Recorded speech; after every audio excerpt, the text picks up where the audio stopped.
Buenos días a todos. Bueno, ahora este coloquio me gustaría titularlo. Es de esplendoroso futuro que han hablado nuestros anteriores ponentes a este incierto presente del vehículo eléctrico en este momento, ¿no? Entonces, porque aquí se están hablando mucho. Por cierto, ¿cuántos de aquí tenéis coche eléctrico pagado por vuestros bolsillos y usando todos los días? No de empresa. ¿Cuántos? Dos de toda la sala. Vale, esa es la realidad del mercado actualmente. Es decir, porque en España el sueldo medio es 1.650 euros, por lo visto, el mes pasado. Espero que nadie cobre 1.650 euros. Y el coche, uno de los coches más vendidos es el Dacia Sandero, que vale 8.000 euros.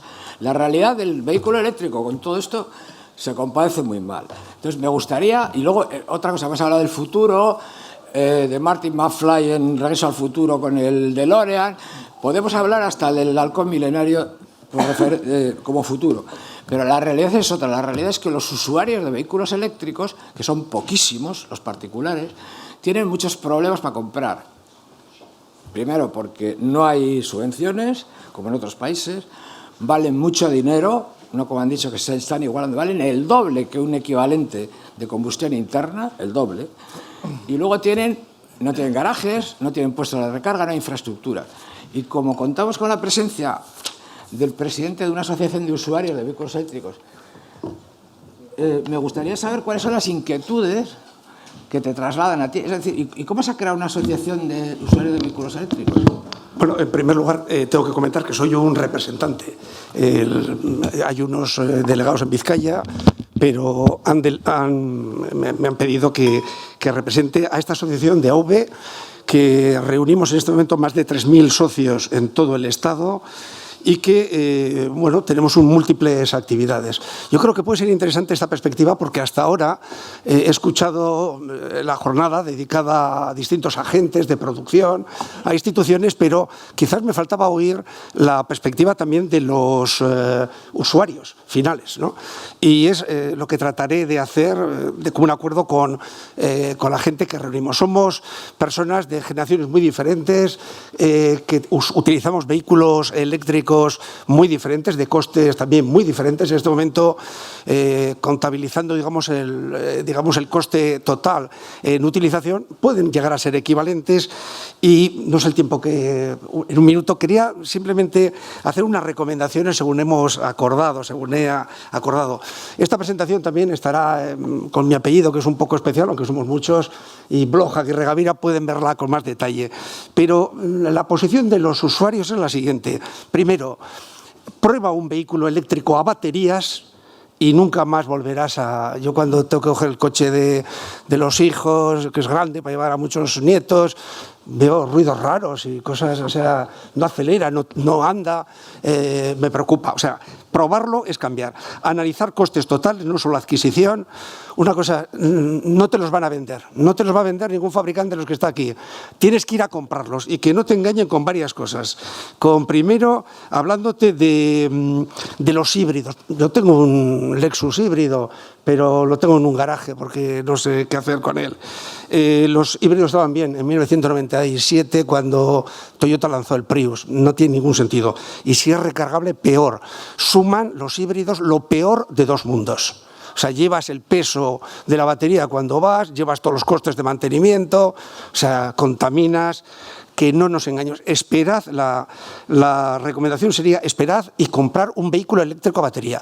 También los concesionarios, si ya no tienen nada que alertar, os hablarán de la pila de combustible. Yo soy físico y la pila de combustible, sí, para el transporte pesado quizás, sí, para el transporte naval, pero a ver, es como la energía de fusión. Era una promesa que en vehículos, digamos, de uso compartido, conectado, de vehículos también autónomos, es la maravilla. Nada de este truco eterno.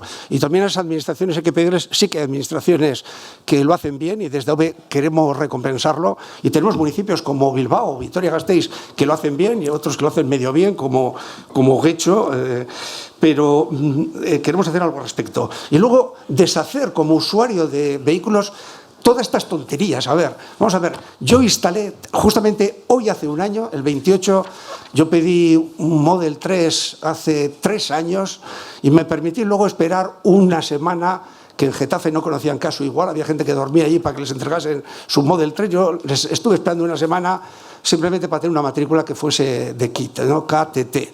Esperar a la de KIT, el coche fantástico, porque es un coche fantástico.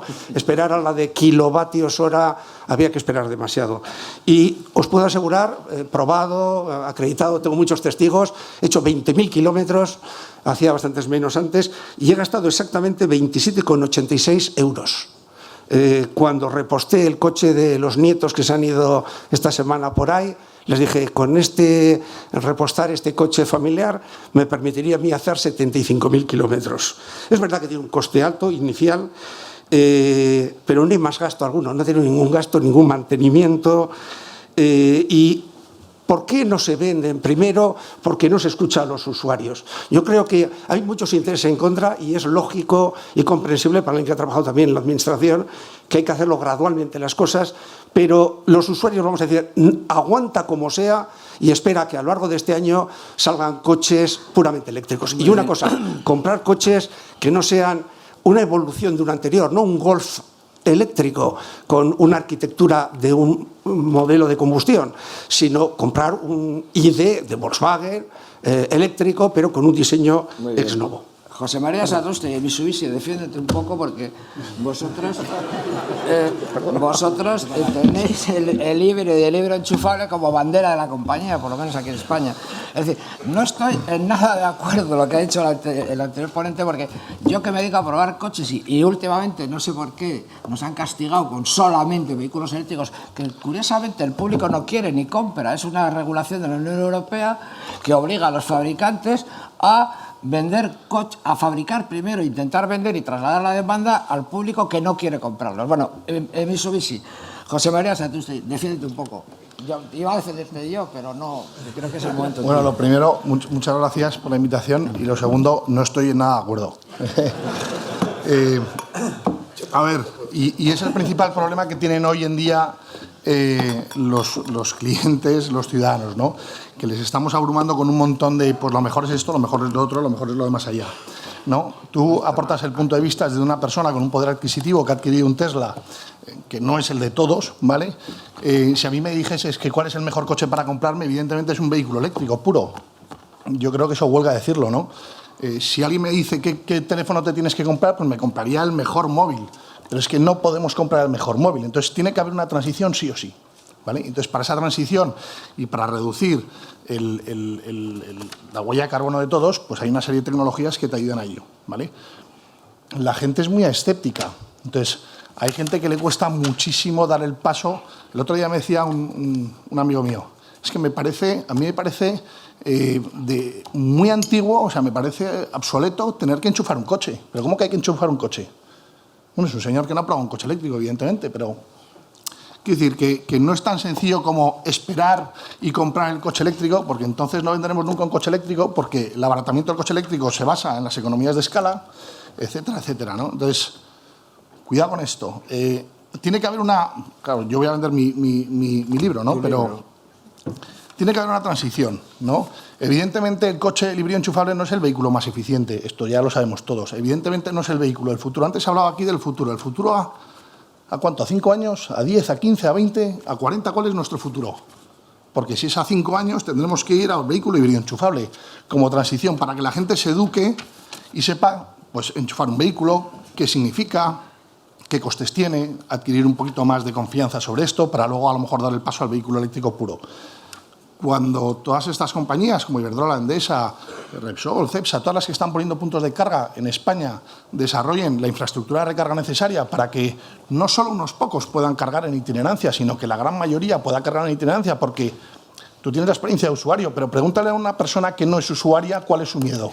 Es que yo me voy a Sevilla de viaje, de vacaciones, ¿y dónde cargo? Y es que no hay infraestructura de recarga, que a lo mejor la hay, pero no, claro, no la hay, pero dentro de poco ya la va a haber. Entonces, cuando la haya, pues evidentemente el vehículo híbrido enchufable no tendrá en ningún sentido. ¿Por qué? Pues porque las baterías tendrán mucha más autonomía, habrá puntos de recarga y será un vehículo que se quedará, pues, para el uso probablemente nada más que en las ciudades, donde, pues, te permite hacer esos 40 kilómetros. Pero vamos. Enrique Monasterio, del EB. El lunes que viene, en la Moncloa, se reúne ANFAC y las marcas automóviles con Pedro Sánchez, el presidente, y la ministra de Transición Ecológica, para intentar llegar a un acuerdo, que no lo veo muy claro, sobre subvenciones para un plan de achatarramiento para vehículos de combustión interna, viejos, para mejorar, digamos, vamos a ver, un parque muy viejo y además mejorar en las emisiones. Se habla de subvenciones, pero resulta que cada comunidad y cada marca va a trasladar al presidente del gobierno y a la ministra de Transición Ecológica una idea diferente. Es decir, porque si no hay subvenciones no se venden los coches eléctricos. Eso es Noruega. La mitad del coche te lo paga el gobierno. Pero es el gobierno que más dinero tiene en el mundo. No es el caso este. Y venden 250.000 coches al año. ¿Vale? No 1.200.000 como aquí. ¿Cuál es la postura del gobierno vasco, del ente vasco de la energía, sobre el plan de ayudas o subvenciones para la mejora, para compra, achatarramiento de viejos y compra de vehículos eléctricos y diésel y gasolina no contaminantes? Porque hay algunos eléctricos híbridos que contaminan más que los gasolinas puros, modernos. ¿Cuál es la postura del gobierno vasco respecto a las ayudas? Porque tenéis un plan de ayudas, o habéis tenido un plan de ayudas, que otras comunidades han tenido un diferente, ¿no? Es decir, ¿va a ser más barato comprar en el País Vasco que en La Rioja, que en Burgos? ¿O al revés? Bueno, a ver, la pregunta es complicada y al final es verdad que todo esto está continuamente en el debate, ¿no? Lo que tenemos que tener claro es, en primer lugar, es que cada coche que se vende ahora va a estar en circulación en el entorno de 15 años, 16 años. No con el mismo propietario, pero con varios propietarios, 15 o 16 años. Es decir, si ahora colocamos un coche malo en el mercado, dentro de 15 años nos arrepentiremos porque seguirá dando vueltas, ¿eh? Entonces, evidentemente, cualquier administración lo que va a intentar es impulsar que los coches que se pongan en el mercado sean los más eficientes, los menos contaminantes posibles. Evidentemente hay una escala y en el tope, y ahí coincido claramente con José María, en el tope el mejor es el eléctrico puro, no hay ninguna duda. Lo que ocurre, y luego por debajo estarán pues el híbrido enchufable, estará el de gas natural comprimido, estará el de GLP, estará el de gasolina, estará el diésel, la escala que cada uno quiera imaginarse en función de la prioridad que dé, que puede ser evitar contaminación local, evitar gases de efecto invernadero, fomentar las renovables, o sea, cada uno tendrá sus prioridades, ¿no? Pero la seguridad vial. La seguridad vial, los coches antiguos efectivamente. son muy malos. Entonces, yo creo que todos estaríamos de acuerdo en que en esa escala el tope sería el vehículo eléctrico y también todos estaríamos de acuerdo en que en la medida que podamos deberíamos quitar los coches viejos de la circulación. Yo creo que eso son como dos premisas que todos aceptaríamos, ¿no? Entonces, ¿cuál sería el ideal? Pues que se vendan coches eléctricos y que al mismo tiempo se achatarren los viejos. Lo que pasa es que eso a veces es muy difícil de poner en el mismo tablero, ¿no? Y antes lo hablaba con algunas personas. Si tú empiezas a decir, no, te voy a dar subvención al vehículo eléctrico para ayudarte a que lo compres porque efectivamente es más caro, pero te voy a exigir que achatarres un coche viejo, pues es que a veces no es coincidente. Es que la persona que quiere comprar un coche eléctrico no tiene por qué tener un coche para achatarrar. Porque igual es un flotista, igual es una empresa. Las empresas no esperan a tener coches de 10 años para sustituirlos, ¿no? Entonces, bueno, es difícil de compaginar. Lo que sí es cierto es que al final, joder, yo creo que en esos dos temas estamos todos de acuerdo. Y ahora bien, ¿qué le pasa al vehículo eléctrico ahora, todavía? Pues que tiene un sobrecoste, pero tiene un sobrecoste en la adquisición, que no en el uso. Porque el uso es muy, muy barato. Antes lo decía Miquel y comparto completamente su opinión. Una pregunta. En un enchufe doméstico, en un garaje que no tiene el 72% de la población y los que tienen garaje tampoco tienen enchufes, que hay que montar una Volvo de 2.500 euros y hay que subir de 4,7 kilovatios la potencia contratada a 7,4 porque si no tardas en cargar 17 horas una batería en un coche de 64 kilovatios. Eso es cierto a medidas. Esas historias, vamos a matizar. ¿Cuál es la visión de esas historias? A ver, vamos a matizar. Es verdad que hay gente que no tiene garajes comunitarios y que lo va a tener más difícil. Eso es así. Pero eso es igual que cuando una familia tiene 3 hijos y el aita o la ama quiere comprarse un deportivo. ¿Para qué? Si tiene 3 hijos y no los puede llevar en el asiento de atrás, ¿no? Hay un colectivo de gente que le va a costar mucho más entrar en un determinado segmento de vehículo y en este caso en el del vehículo eléctrico. Hay que poner un punto de recarga para cargar, eso es así, pero es muy fácil, o sea, y eso es un tema que por desconocimiento muchas veces se pone como excusa. No, es que tengo que poner un punto de recarga, aquellos que tengan garaje comunitario me refiero, ¿eh? Tengo que poner un punto de recarga y no puedo porque tengo que pedir permiso a mi comunidad y no me lo va a... Bueno, la comunidad ahí no tiene nada que decir. Eso no complica. La comunidad no tiene nada que decir, porque la ley de propiedad horizontal autoriza a cualquiera a poner un punto de recarga sin permiso de la comunidad. Lo único que tiene que hacer es comunicar que lo va a hacer.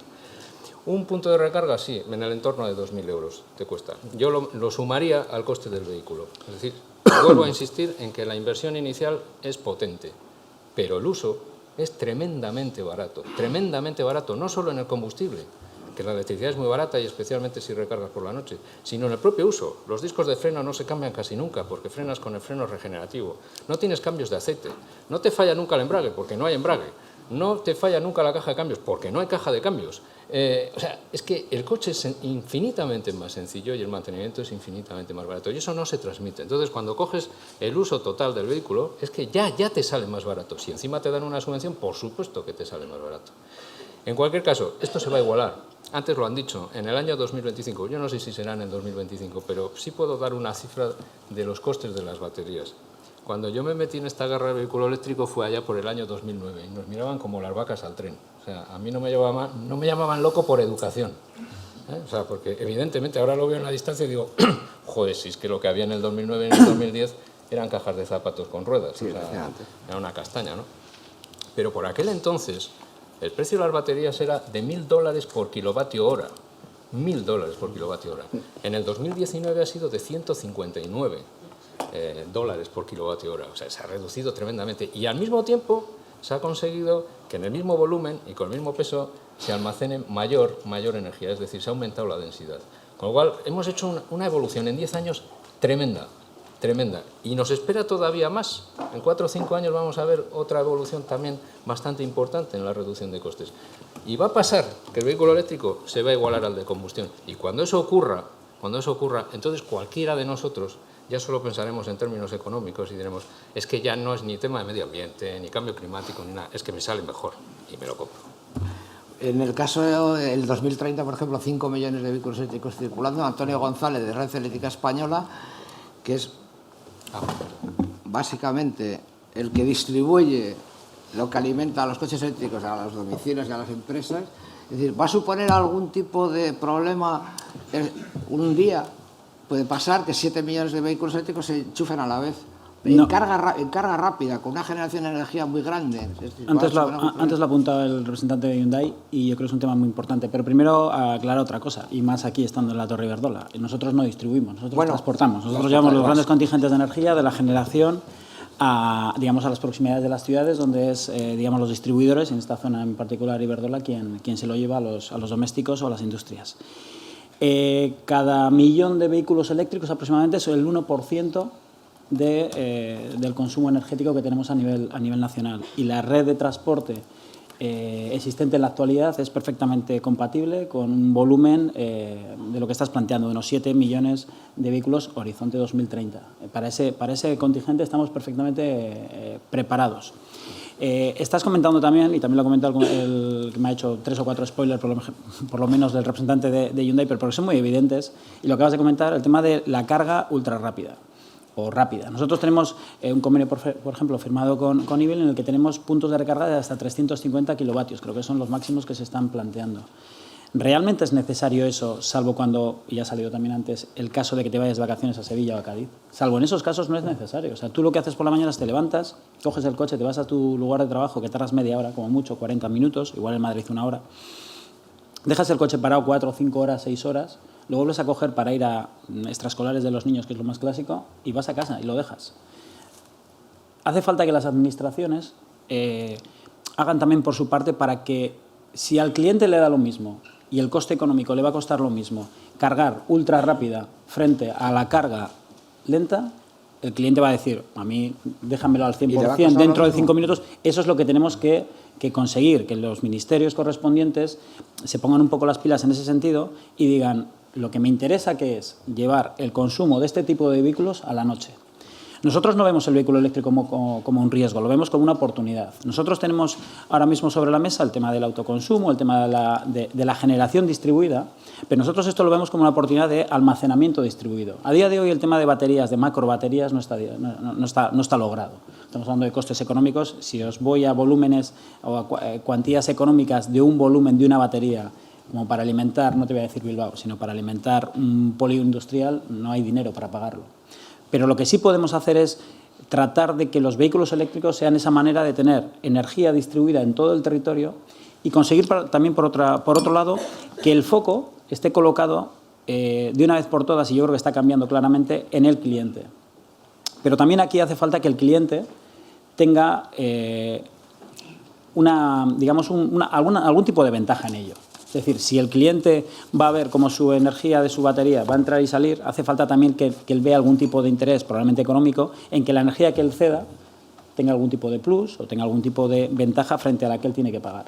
Ese es un poco también un planteamiento que a futuro puede ser. Cuando las cuantías, cuando los volúmenes de esas baterías sean significativos. Ojo, a día de hoy meterte en esa guerra parece un poco exagerado, pero bueno, también estamos trabajando en ello y estamos... nosotros desde el año 2017 creamos el CECOVEL, que es el Centro de Control del Vehículo Eléctrico, que a día de hoy es como matar moscas a cañonazos porque está preparado, dimensionado y pensado en un futuro, horizonte por lo menos 2030, en el cual el volumen de coches va a ser muy elevado, pero también en el año 2000 hablábamos de integrar en el sistema 2.000 megavatios renovables y nos pareció una barbaridad. ¿Por qué? Porque como buenos ingenieros que éramos, consideramos que lo suyo es una central hidroeléctrica, una central de carbón, una central de gas, que lo que hacías era acelerar y frenar y aquello respondía. Ahora es al contrario, eres tú el que tienes que moverte en función de lo que el viento te dice y tú tienes que adaptarte a eso. Entonces, lo que nosotros estamos haciendo desde entonces es, con el coche eléctrico, por ejemplo, a día de hoy, con el tema renovable, por ejemplo, estamos hablando de que hasta el 70%, 75% de energía en un momento real puede ser renovable. Esa es la que tú no controlas, es decir, estás metiendo una cierta inseguridad en el sistema, pero es una inseguridad controlada. El tema del coche eléctrico, 3/4 de lo mismo. 2017 hemos empezado con ello. Queremos tratar de obtener que ahí se nos reporte toda la información, digo información, sobre los perfiles de consumo, sobre la forma en la que la gente recarga los vehículos, para poder gestionarlo y utilizarlo. Y antes también ha salido, una vez más, el representante de Hyundai, el tema de la curva de demanda, que es un tema que es muy desconocido. En el momento de máximo consumo, que suele ser las 8 o las 9 de la noche, estamos hablando de que el consumo a nivel nacional, la punta máxima fue de 45.500 megavatios. Pero es que el valle, el momento mínimo de consumo, que suele ser como a las 2 de la madrugada, es de unos 23.000 megavatios. ¿Eso qué significa? Que tenemos un sobrecoste muy elevado en plantas de generación que tienen que estar funcionando a partir de las 5 de la tarde, cuando todos llegamos a casa y queremos poner en marcha toda nuestra carga doméstica de consumo, pero que por la noche la tenemos parada. Entonces, ¿qué es lo que a mí me interesa como gestor de la red y como operador del sistema sobre todo? Que el momento del valle pueda incrementarlo con tema de carga de vehículo eléctrico, que además, yendo también al tema de energía circular que antes ha comentado Elena, la viceconsejera, iría también en la línea de mayor integración de toda energía renovable. A día de hoy tenemos más volumen de energía renovable instalado en el sistema que carga, o sea, que demanda nocturna. ¿Eso qué implica? Y encima estamos hablando que se van a instalar, casi se va a duplicar la potencia renovable instalada en el sistema. ¿Eso qué significa? Que si por la noche no tengo mayor consumo, por la noche voy a tener viento en molinos y voy a tener que mandarles parar, porque no tengo carga, no tengo consumo para esa energía. Con lo cual tengo que intentar que esa curva de demanda se aplane, baje un poco más por las tardes y sobre todo por las noches se eleve. Miquel, sí. Como usuario, ¿cuál es el deseo para una política de subvenciones, de ayuda a la compra del vehículo eléctrico? Es decir, a particulares. ¿No? Sí, a particulares. A ver, en primer lugar, también quería indicar que en AV, algunos pertenecemos al club de Tesla, pero en AV hay todo tipo de vehículos.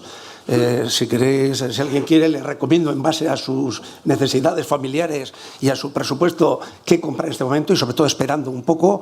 Pero, y también quiero refutar, yo instalé un punto de recarga, no he cambiado la potencia contratada, ahora que se han ido los hijos de casa, de 4,4 kilovatios, con un cargador que es inteligente, que si consumo mucho arriba manda abajo, manda menos al coche, pero la verdad es que no lo he utilizado nunca. O sea, no hace falta instalar, tengo la suerte viviendo en una casa de pisos con un garaje comunitario que puedo hacer la instalación muy fácilmente por 1.000 euros, pero no lo he necesitado porque para nosotros ya es una molestia, hay que pensar al revés. Es mucho más fácil llevar electricidad a cualquier parte del mundo que no gasolina. Vamos a participar en la tercera edición de Una Vuelta al Mundo en coche eléctrico, aparte de varias Le Corraille que mencionó antes Aitor, y yo reto a que con vuestros coches de gasolina, a ver dónde encontráis octanaje para atravesar Kazajistán, o a ver dónde encontráis diésel en muchas partes del mundo. Y sin embargo, electricidad sabemos que hay en todas partes. Llevar, aparte por normativa que se va por los planes de transición a imponer, no hay ninguna ansiedad de rango, excepto para aquellos pioneros hace 3 o 4 años que se quedaron con 100 kilómetros de autonomía, que los tenemos en la asociación. En este momento cualquier coche eléctrico puro que se compre y esperar al segundo semestre de este año, se acabó la ansiedad de autonomía. Yo me quejo de que los coches cargan muy rápido, porque no nos cobran por cargar. Estoy cargando aquí en el parking, no me cobran por cargar, o en un supercargador, pero me cargan por dejar el coche ahí sin cargar. O sea, nos hemos quejado a Tesla de que se cargan demasiado rápido, no podemos ni tomar un café. En minutos está cargado 650 kilómetros de autonomía urbana, porque se consume más, como se ha dicho, por razones físicas en conducción. Y otra recomendación desde OVE, pensar en 50 kilovatios hora como el mínimo para tener una autonomía que haga que sea un coche de un único uso. Yo he recorrido todo el Estado español, francés, estamos preparando vueltas sin parar a todo Vizcaya, que son 8 horas sin salir del coche, con una carga. Es verdad que con algunos tendrán que hacer alguna recarga, no hay límite alguno. De modo que os animamos, también hay una recomendación como usuarios que tiene que ver con los puntos de recarga.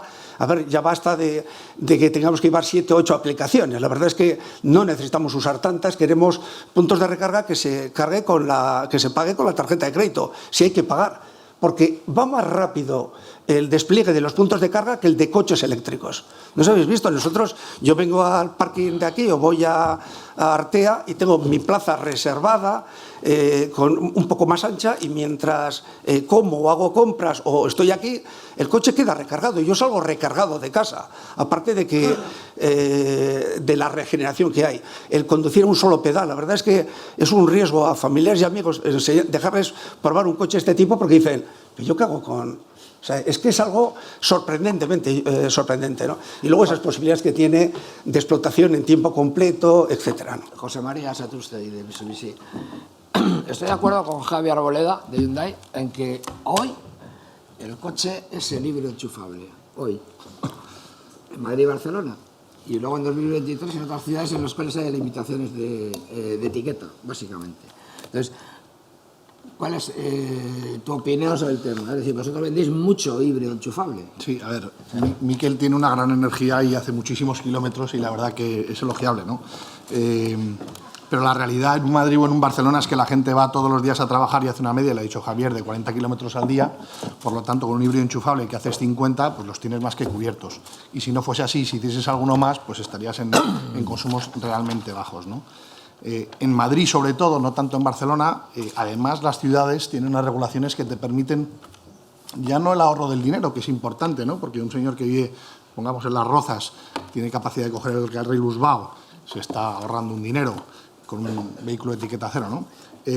Llega a Madrid, no tiene que alquilar una plaza de parking, que son 150, 180 euros, y además aparca sin límite de tiempo. Es verdad que tienes un ahorro, pero es que lo que tienes es una facilitación del ciudadano hacia su movilidad.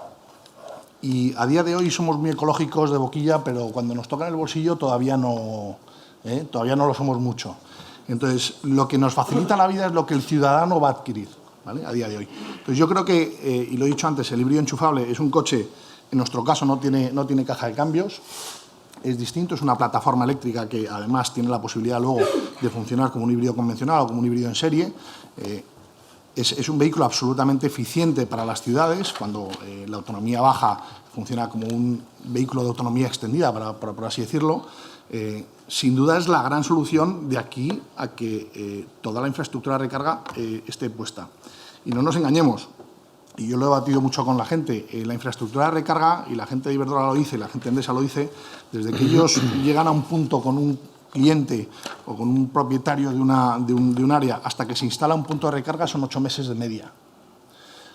Esto es así. Ahora, por normativas que han cambiado recientemente, para evitar esos retrasos burocráticos que ha sufrido IBI y otros. Sí, pero a día de hoy es una realidad. Entonces, todos estos planes de lanzamiento de infraestructuras, que los tienen todos y que yo creo que en 3 años van a estar, pues hace que todavía la gente pues tú estás lanzando el mensaje. No compréis todavía. Hombre, la gente tiene que cambiar de coche, porque es mejor ir en un híbrido enchufable que en un diésel de hace 15 años. ¿Estarás de acuerdo, no? Ya.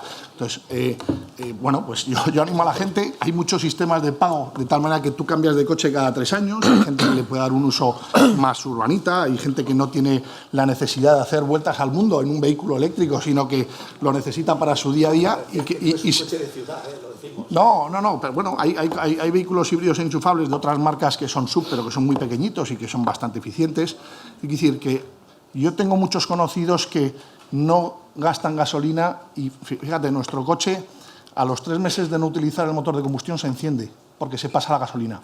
Es decir, tiene ese mecanismo y hay gente, te lo dice, que le ha pasado. O sea que realmente no digamos que no es un vehículo eléctrico, porque a día de hoy, tal y como está la situación de infraestructura de recarga, es sin duda la mejor opción. Ahora, Enrique, hablando de infraestructura de recarga y de subvenciones otra vez, Sí. es decir, el ente vasco, y aprovechando que aquí, además de concesionar automóviles, marcas y administración y tal, hay algunos representantes de empresas que tienen estaciones de servicio con gas natural, gasóleo, gasolina, y todavía no se lanzan a poner un cargador de 100 kilovatios porque es carísimo.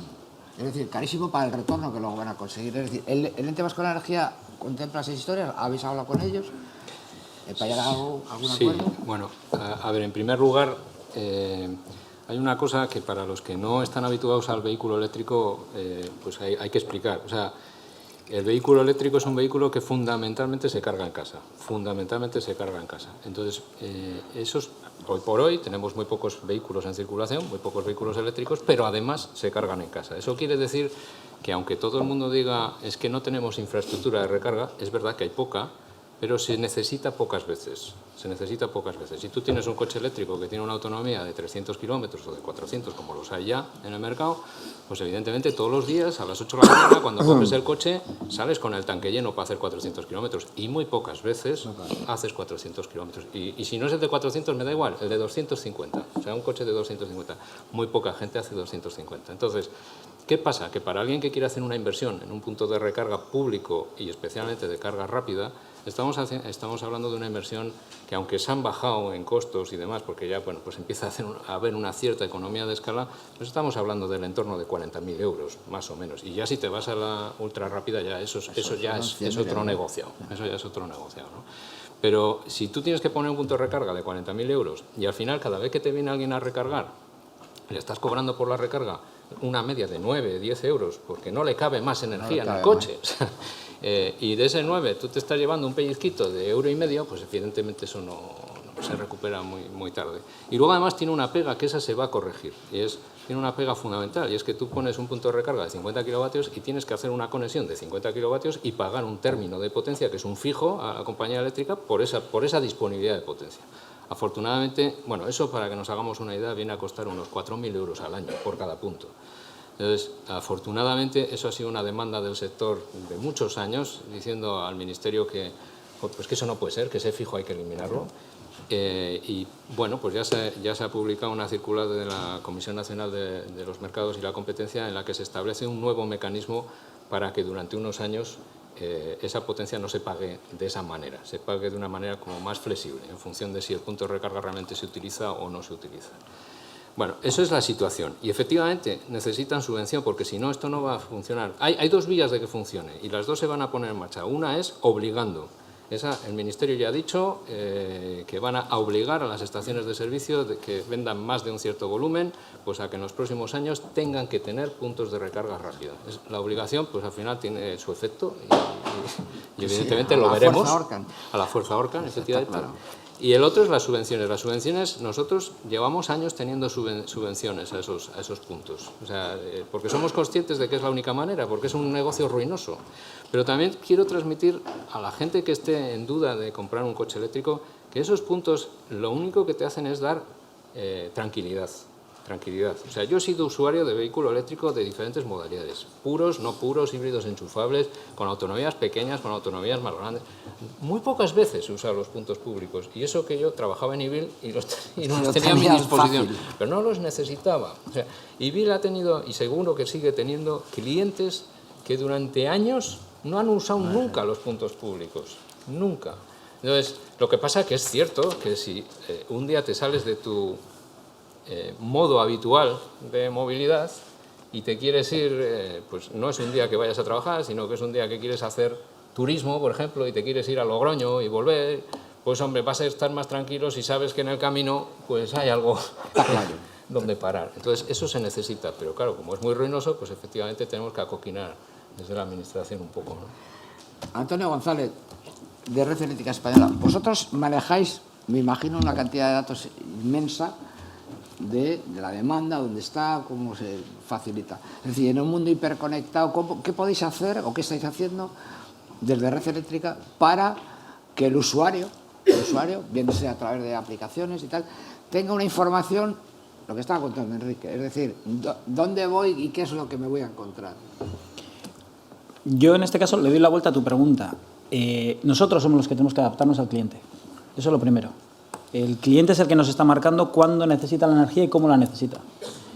Lo que estamos viendo es, como decíamos antes, que como no hay señales de precio que sean significativas, el tipo de recarga que se está realizando tiende a ser más rápida que lenta.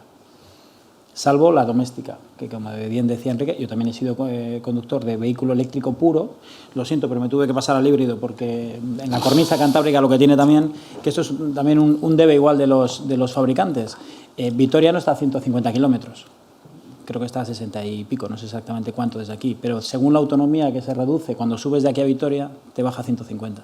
Entonces, el vehículo eléctrico, sí es cierto, por ejemplo, que luego la administración, llegas al Aqua, lugar habitual de reuniones, al menos en mi caso, se echa de menos allí media docena de puntos de recarga, me da igual gratuitos que no.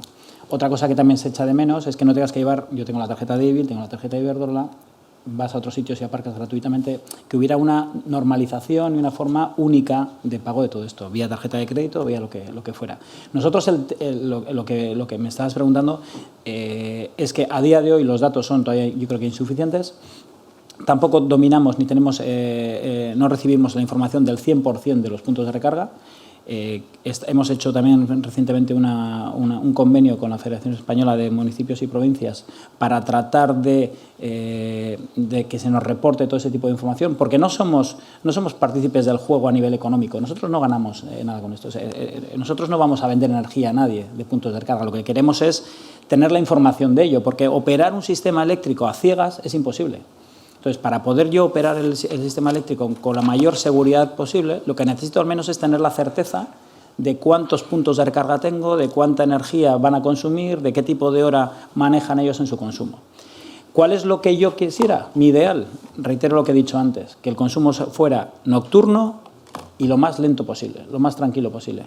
¿Por qué? Porque, repito, y vuelvo otra vez a la economía circular, eso me permitirá que el mayor número de energía renovable disponible por la noche, que es cuando el viento suele soplar y cuando los molinos que tenemos y los que se están instalando no van a tener consumo para esa energía, van a poder utilizar esas baterías de esos coches para su almacenaje. Y para nosotros ahí está la panacea, para nosotros ahí es el estado ideal de cómo debiera funcionar esto.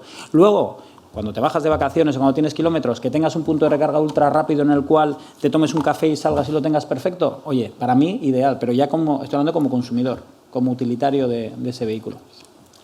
Bueno, para cerrar ya, que Miquel Aguirre Gaviria, la carta a los Reyes Magos de la Asociación de Vehículos Eléctricos para la reunión del lunes. La carta sería que aprovechen esta oportunidad, y hay que felicitar a la organización, de probar un coche eléctrico, de asistir a las quedadas también que organiza AV con usuarios de todo tipo de coches eléctricos para disipar y para refutar todo ese tipo de de bulos que hay al respecto.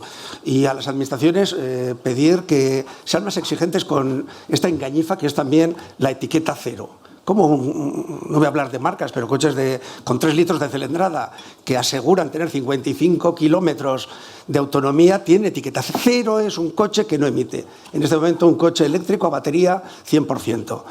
Y poco más, hay que probarlo y también hay que, para el tema de las recargas, a ver, una cuestión, por si no ha quedado claro, por supuesto, en la mesa se conoce perfectamente, hace falta recargas rápidas de corriente continua cuando uno va de aquí a Oslo y tiene prisa en llegar. Pero a ver, cuando yo he venido aquí o cuando hago la compra en cualquier Lidl, en cualquier... hay puntos de recarga de corriente alterna que son los que me permiten no estar preocupado de mi coche que ya me está avisando que está lleno. Yo quiero que haya corriente alterna de baja potencia de 7 kilovatios, de 11 kilovatios que me permite estar aquí 5 horas. Y planificándolo, yo no he tenido nunca esa ansiedad de rango. Conozco a gente que con familia, con niños pequeños, con coches, el que hace 40 kilómetros, que se compre un coche eléctrico de segunda mano, de tercera mano, que lo están haciendo, por cierto, muchos que se equivocaron y compraron coches eléctricos enchufables. O sea, si uno necesita apenas 40 kilómetros, pues que se compre un patinete, sinceramente, que también es eléctrico. Pues nada, creo que estamos todos de acuerdo. Gracias por la paciencia, sobre todo a los que lleváis aquí desde las 9 de la mañana y ahora vamos a tomar un café.